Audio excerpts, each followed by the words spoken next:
Good evening viewers and welcome to Media Scan, your weekend dose of headlines, controversies and perspectives. We are into the last episode of 2020, a difficult year which tested our resilience and courage but also helped to forge a global bond. Here's hoping the bonds will strengthen in the new year. But first, what made news?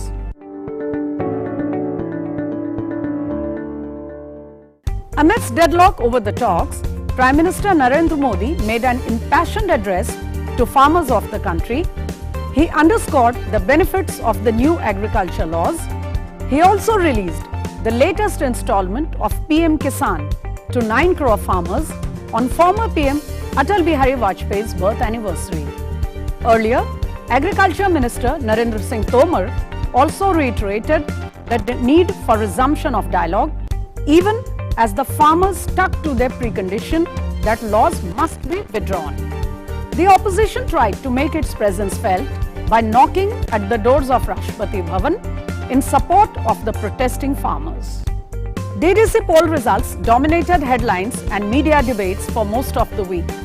The People's Alliance for Gupta Declaration, a conglomerate of various parties, emerged as the winner in most of Kashmir districts, while the BJP was the single largest party in the entire Union Territory.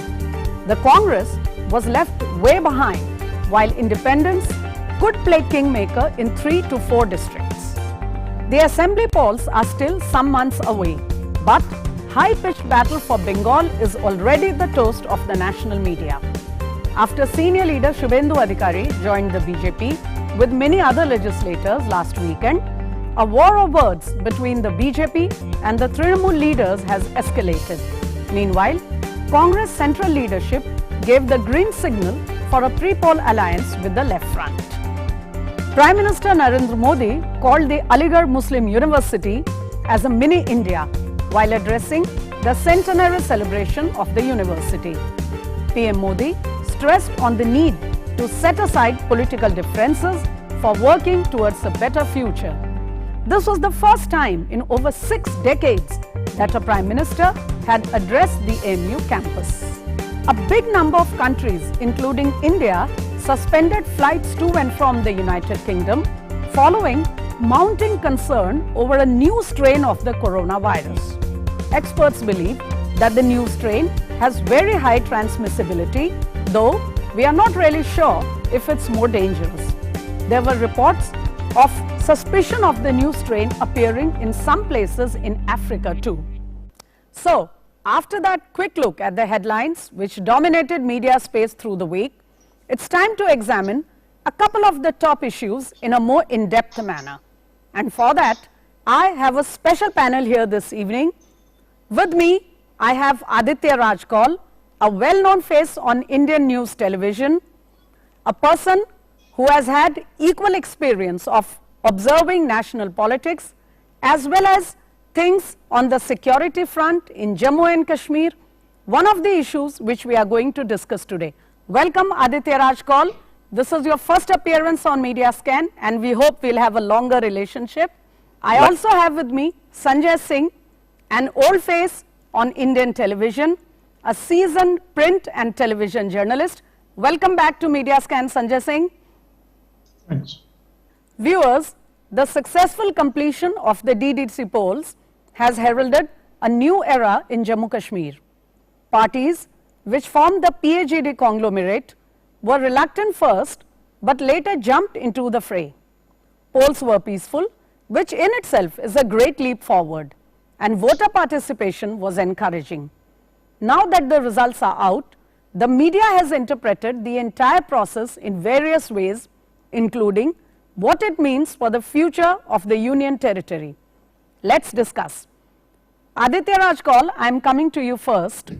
You must have seen from your experience on the ground and the planning, the thought behind the entire polls.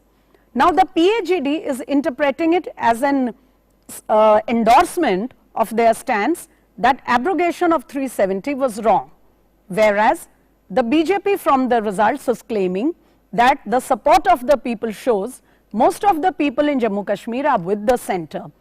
In between, we have the Pakistan factor, What, in your perspective, is the real outcome of the entire process? Well, Smitaji, we'll have to look at the ground perspective. We'll have to look at the ground realities. The ground realities speak for itself. For the first time after the abrogation of Article 370 and 35A after a year, we have seen self-governance. We are seeing for the first time in the Union Territory of Jammu and Kashmir, self-governance in the form of a three-tier Panchayati Raj system. We've also seen for decades together centralization of power. Now, what does this centralization of power really mean? This means that only the Gupkar Road was in power. Now, Gupkar Road is like an elite, Khan Market, or for instance, Amrita Shergill Mart of New Delhi, where the elites stay.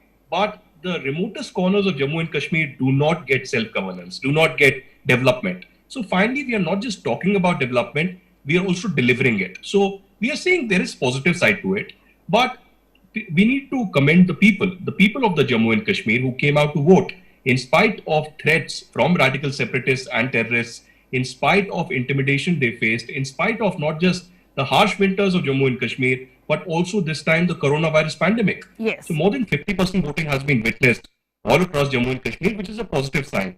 It does not matter which political party really wins in J&K. Yes, BJP has created some inroads in Kashmir and done significantly well in Jammu. The PAGD, the Gupkar Alliance, has significantly won in the Kashmir Valley, which was on expected lines. Nothing dramatic about it. They have certainly not done well in Srinagar. If we speak about National Conference PDP, yes, they won one seat each there. But in fact, the independents have done very well in Srinagar. Yeah, Article 370 and 35A is thing of the past, which has been declared by these polls because people have not voted en masse for the People's Alliance for Gupkar Declaration. Where is the voting, support for them in Jammu? So Article 370 and 35A was not an issue of these polls. So I get your point. I gather you are saying that none of the two views is actually been endorsed by the people completely. On that point, let me bring in Mr. Sanjay Singh here. Sanjay Singh, I'll come to what this means for the future of the entire union territory and the country overall. But before that, just one question. Aditya Raj Kaul has complimented the people first of all for coming out to vote. My question is, how much do you think was the decision to send a hands-on political person like Manoj Sinha to the area as Lieutenant Governor a factor in kick-starting this political process there? And why do you think a political person being at the helm of affairs helped to start on this entire process of political representation? Smita, developments of last 1 year is a testimony that this was a great decision by Prime Minister Modi and Home Minister Amit Shah to choose Manoj Sinha as Lieutenant Governor of Jammu and Kashmir. Jammu and Kashmir usually had a practice that a retired intelligence officer or a retired home secretary would be governor. Subsequently, even first LG was mid bureaucrat was there, but changed soon thereafter. The initiative which Manoj Sinha has taken, and that you can connect with the way Gupkar group decided to contest these elections. Manoj Sinha took some initiatives. In fact, nowhere in the country you have Ayushman Bharat extension that covers whole of people. It's not only poor, but no matter who you are, what your income group is, but you are covered under Ayushman Bharat scheme. That's a great initiative. Then you have village ki or, gaon ki or, panchayat. He himself is traveling. He himself is meeting with people. Something people of Jammu and Kashmir never seen before. Be their elected representative, be the chief ministers or governors. Not to say about governors because they would obviously bureaucrat would confine to their Raj Bhavan. Having said that, why I say that there is a connection between Manoj Sinha's initiative and Gupkar group, people call it gang also, or PAGD. How do you say that? Because the Gupkar group for a long time stayed away from everything that the center was initiating. Smita, to my understanding, Gupkar group, the name PAGD, the name itself is to appeal to international community. This as people of Jammu and Kashmir would not understand this anglicized abbreviation, but Jammu and Kashmir leaders have always been like that. See, you say that we are not going to contest elections until 370 is restored, until we get constitution of Jammu and Kashmir back, and then you decide to contest elections. Right. Because you realize that ground beneath you is slipping. The initiative taken by Modi government from the center and Manoj Sinha in the state, that is making people disenchanted from these groups, and leadership at local level is emerging, which is supportive of removal of 370. Let me get a remark from Aditya on this, because this is very interesting. Aditya Rajkol, do you think the Gupta declaration, especially Ms. Mehbooba Mufti, they were first laying a precondition that there should not be any political process till they are able to get this 370 restored, and then they took the plunge to the polls. Do you think the atmosphere in the state and the mood of the people compelled them to take the plunge? Absolutely, Smitaji. I think two things need to be considered here. One Yes. is that in the Panchayat elections, these political parties did not contest. So why did they contest now? They contested because they felt isolated. They felt that if they did not contest elections at the ground level, at the grassroots level, people will forget them. Let's also remember that last year, after the security measures that were taken by the government, after abrogation of Article 370 and 35A, Yes. when these leaders were arrested, normally people would have come out and protested. Their cadres did not come out and protest and support them. So they felt isolated, they felt dejected, and that's why they contested the elections. Now, we'll have to also see how did the PDP perform in these elections. PDP got 27 seats. Last year, how did the Just PDP... marginally better than the Congress. PDP last year in 2019, Mehbooba Mufti, who became the chief minister also, lost the elections in 2019 from Anantnag, Yes. which was a bastion of not just Mehbooba, but her family and the PDP. She was criticized vehemently by the common people of Kashmir, not just the BJP or her opponents. So we'll have to see that a message has been conveyed by the common people to PDP and the Gupkar alliance that you fight about the issues of the common man. You fight about development, you fight about the rights of the people, not of a fake idea of so-called Azadi, a fake idea of so-called separatism of whatever. That has been rejected completely by the people. Right. People want rights that have been given to them and rights that need to be given to them at par with each and every state and union territory of India. Yes, so let me take it forward from here. Mr. Sanjay Singh, one thing is very clear, that the people have told their leaders, no matter which party, that they cannot be rigid in their stance and nothing can replace representative democracy. On that note, I want to know from you, what should be the roadmap forward for, people of the state and the politics? Do you think this will lead to the assembly elections in the next step? And would that open the way for the restoration of a state position, the status of a full-fledged state as it was? What is your take on the future of the entire region? The restoration of a full-fledged state, I think it's a long way, a long road. Okay. But for the present, I think the democracy at the grassroots, the Panchayat and DDC elections, in fact, connect that with popular expression and realization of popular expression and the numbers with which people in the state, Yes. the UT, have voted. That itself is an indicator that popular participation for democracy, for their public representative, has been there. I would also say that this is endorsement of the initiatives taken by the government, both from the center and from Srinagar, Raj Bhavan, or you say the seat of power in Srinagar. If that endorsement is there, we can always debate that who won and in what numbers. Right. If that endorsement is there, then people obviously would like to see the fruit of these elections. Say JNK Apni party, a new party, that fought election on developmental plank, not on 370, so far as I read the reports. If that being the true and they're doing better, and also so many independents coming up, BJP becoming single largest party, and thereafter, I think the center obviously would like to go step by step.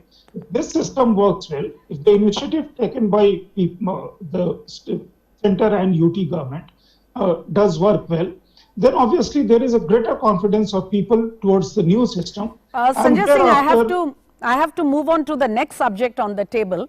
But before that, just 10 seconds, a quick remark. Since you mentioned the J&K Apni Party, you have not said anything on how the Congress has done. You know, from GHMC in Hyderabad to the local body polls in Rajasthan to Madhya Pradesh to then to the Bodoland. What do you see the trajectory of the Congress? Where is it going? If I ask on the for DDC. Congress is Congress leader Rahul Gandhi and Priyanka Gandhi, they have limited themselves to be leader on Twitter or at Congress headquarters. You don't go to the grassroots, if you don't plan a revival of your party and don't talk about fortunes of your party, you always look for a rent for a cause kind of a situation and make venomous remarks. It's not going actually to help. Look at situation pan-India, and same has happened in Jammu and Kashmir with them.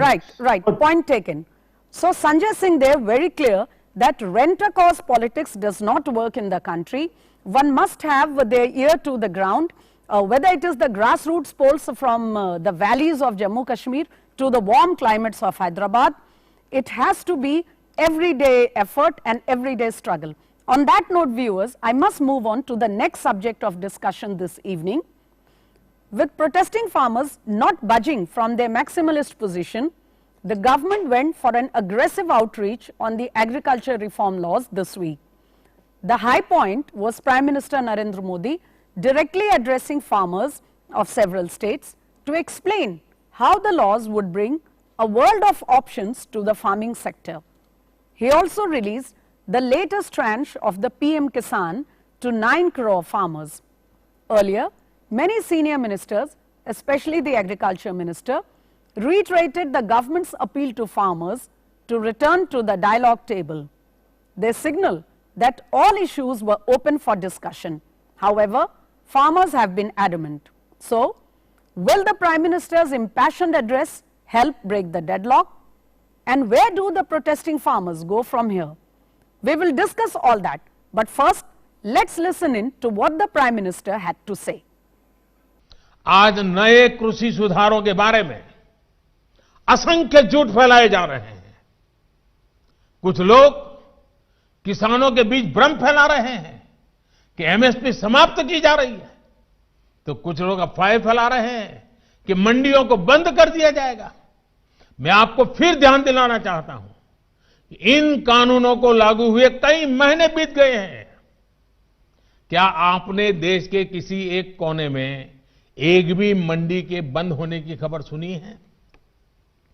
जहां तक MSP का सवाल है, हाल के दिनों में सरकार ने बहुत सी फसलों का न्यूनतम समर्थन मूल्य भी बढ़ा दिया है। ये कृषि सुधारों के बाद भी हुआ है, नए कृषि कानूनों के बाद भी हुआ है। साथियों, कुछ राजनीतिक दल जिन्हें देश की जनता ने लोकतांत्रिक तरीके से नकार दिया है, वो आज कुछ किसानों को गुमराह करके जो कुछ भी कर रहे हैं, उन सबको बार बार नम्रतापूर्वक सरकार की तरफ से अनेक प्रयासों के बावजूद भी किसी न किसी राजनीतिक कारण से, किसी ने बंधी राजनीतिक विचारधारा के कारण से ये चर्चा नहीं होने दे रहे हैं। पिछले दिनों अनेक राज्य, और ये बात समझनी होगी, अनेक राज्य, चाहे असम हो या इधर राजस्थान हो, जम्मू कश्मीर हो, ऐसे कई जगह पे पंचायतों के चुनाव हुए। इनमें प्रमुखतया ग्रामीण क्षेत्र के लोगों को ही वोट देना होता है, एक प्रकार से किसान को ही वोट देना होता है। इतना गुमराह करने वाला का खेल चलता था, इतना बड़ा आंदोलन का नाम दिया जा रहा था, हो हल्ला किया जाता था, लेकिन इसी के अगल बगल में जहां जहां चुनाव हुए हैं, उन गांवों के किसानों ने ये आंदोलन चलाने वाले जो इतने लोग थे, उनको नकार दिया है, पराजित कर दिया है। So that was the Prime Minister addressing the farmers. Aditya Raj Kaul, you heard the Prime Minister just now. To my mind, there were two clear elements in his speech. One, he addressed the farmers, appealing to them to come for dialogue and not get misled by any political forces. The other message was to the political parties of the country who are trying to fan the protest, and yet they are getting rejected by voters in most elections. How do you look at the Prime Minister's effort and the entire BJP outreach program? Firstly, Smitaji, I think Prime Minister's message is very clear.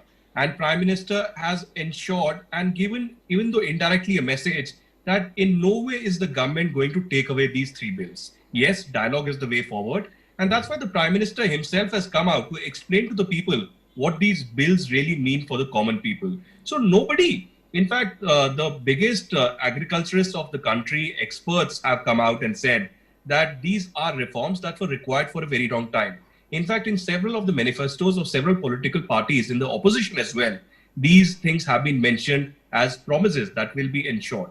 So I think a lot of confusion has been there, a lot of speculation and rumors as well, as the Prime Minister also said, about the mandis, the doing away of mandis, about the MSP as well. Yes, I think the government earlier in the 5 to 6 rounds of dialogue has also said that the MSP definition could be legalized in a way that satisfies the farmers of the country. Today, it has been a month since the main highway that connects the national Aditya, capital. I have a small query here. Completely. There has been a lot of complaints about the government not communicating enough, and you also raised it just now.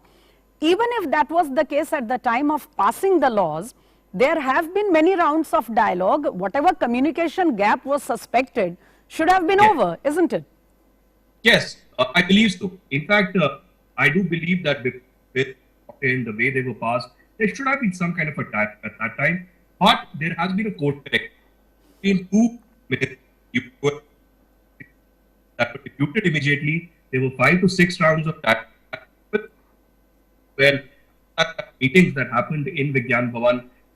We had negotiations underway, but there seems to be some political power play also happening with the opposition instigating the farmers as well. Okay, let me bring in Sanjay Singh here.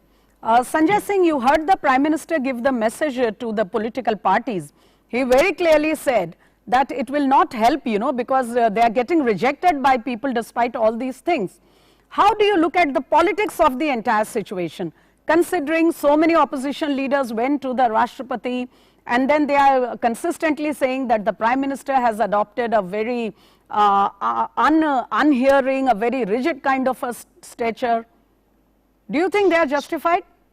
Smita, in past few days, past week, I think, in last 7-10 days, this was Prime Minister's 5th or 6th interaction with farmers, in some ways direct. In this way, there were thousands of farmers, and many of them spoke, and he responded satisfactorily. The fact that if there was a general disenchantment among farming community about these 3 reformist laws, the country would have been burning by now. This is a Punjab-centric protest, and also parts of UP and parts of Haryana.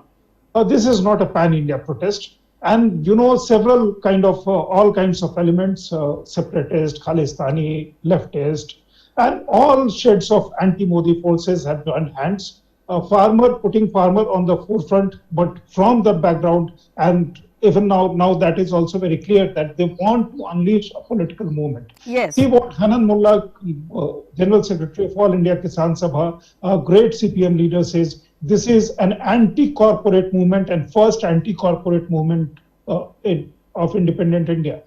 Why and also this entire phenomenon of bringing other issues into the, the farming debate. Why this is anti-corporate? Because you want to retard economic growth that is taking place, economic recovery post-COVID-19, and therefore you want to create a situation whereby there is a general disenchantment against Modi government, and this is out and out a political movement aided by all shades of elements, as I said. Look at the situation yesterday. Prime Minister Modi addresses to thousands of farmers. He also makes direct transfer of 18,000 crore rupees, seventh installment over 1,10,000 crore of the PM distributed Kisan to farmers. Compared with a situation whereby when Rajiv Gandhi was Prime Minister, he said out of 1 rupee that we send, only 15 paise reaches to farmers. Today is a situation, a system has been created by Prime Minister Modi and his government, whereby if you send 1 rupee, that 1 rupee reaches directly to the farmers. And that, I think, is creating problem for the opposition parties, because they cannot fight Modi government on his delivery plank, on speed, on scale of delivery and transparency, and Right. also reaching I get your poorer point. people. So Sanjay Singh very clearly saying that after the Prime Minister's outreach, the protesting farmers must heed his appeal. Also, in a democracy, if the votes and the endorsement of the people is really the reflection of the people's mind, then it is time that the opposition should see the writing on the wall, and the protesting farmers must also reflect on it. On that note, viewers, I'm afraid I have completely run out of time, and I have to wind up this last episode of 2020. Wishing you a very happy new year. And before that, let me thank Aditya Rajkol, Sanjay Singh. Have a great new year and hope for good tidings in 2021. Good night.